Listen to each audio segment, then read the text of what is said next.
नमस्कार दोस्तों, मैं शहजादे विक्की, फाउंडर एंड सीईओ शहजादे ग्रुप डॉट कॉम। आज जिस टॉपिक पर मैं बात करने वाला हूँ वो है लॉ ऑफ कर्मा, मतलब कर्म का नियम। इस नियम का सबसे आसान और सीधा अर्थ यह है कि आप जैसा करते हो वैसा ही आपको मिलेगा। इसको एक उदाहरण से हम समझते हैं। जब आपको भूख लगती है तो आप खाना खाते हो, फिर उसके बाद आपकी भूख मिटती है। जब आपको भूख लगती है तो आपको उसके लिए कर्म करना पड़ता है, तब जाकर ही आपकी भूख शांत होती है। वो कर्म है भोजन का सेवन करना। जैसे ही आप अपने इस कर्म को पूरा करते हो, आपका भूख शांत हो जाता है। अब यहाँ पर आपने अपनी भूख को मिटाने के लिए भोजन का सेवन करने का कर्म किया, तो आपको उसके परिणाम स्वरूप भूख से मुक्ति मिल गई। वैसे ही यदि आप किसी राह चलते व्यक्ति की सहायता करते हो, तो आपको वो कुछ उपहार दे सकता है या फिर कुछ आशीर्वाद आपको ज़रूर दे सकता है। तो इससे हमको ये पता चलता है कि हम जो कर्म करते हैं उसके अनुसार ही हमें परिणाम प्राप्त होता है।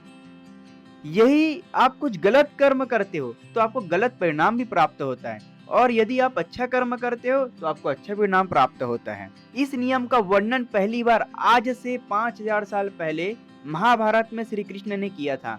श्री कृष्ण ने ये बताया था कि मनुष्य जो भी कर्म करता है उसके ही अनुसार उसको फल मिलता है। इसे ही हम कहते हैं लॉ ऑफ कर्मा। जब युद्ध के समय सभी लोग पांडव से युद्ध करने के लिए कुरुक्षेत्र में आ गए थे, तो युद्ध में अर्जुन ने अपने लोगों को सामने देखकर युद्ध करने से मना कर दिया। वो श्री कृष्ण से कहने लगे, वासुदेव, इस युद्ध को करने से मुझे क्या लाभ होगा? यदि मैं इस युद्ध में जीत गया तो भी मैं हार जाऊंगा, और यदि मैं इस युद्ध में हार गया तो भी मैं हार जाऊंगा। यदि मैं दोनों तरफ से ही हार रहा हूँ तो मैं युद्ध क्यों करूं? इसके बाद श्री कृष्ण ने अर्जुन को समझाते हुए कहा, हे पार्थ, ये युद्ध उन सभी गलतियों का परिणाम है जो दुर्योधन ने तुम्हारे साथ अधर्म किया है। मनुष्य जैसा करता है वैसा ही उसे भोगना पड़ता है, और यही युद्ध आज तुम्हारे सामने कर्म बनकर खड़ा है। ये युद्ध तुम्हारे लिए आज के द्वारा किए जाने वाले कर्म हैं, और तुम इससे भाग नहीं सकते। यदि आज तुम इस युद्ध को नहीं लड़ते तो भविष्य में इसका परिणाम बहुत भयंकर होगा। आज ये युद्ध तुम्हारे साथ साथ भारत वंश के लिए भी बहुत जरूरी है। यदि आज तुम इस युद्ध को लड़ते हो तो समस्त भारत में धर्म की भी स्थापना होगी।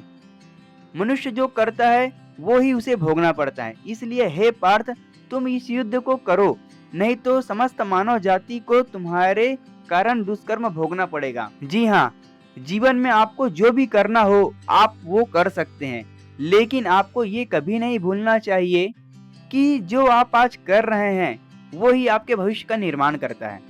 यदि आप आज अच्छा करते हो तो भविष्य भी आपका अच्छा होगा। यदि आप कुछ गलत करते हो तो आपके साथ भविष्य में भी गलत होगा। तो दोस्तों, मिलते हैं अपने अगले पॉडकास्ट के एपिसोड में। तब तक के लिए धन्यवाद।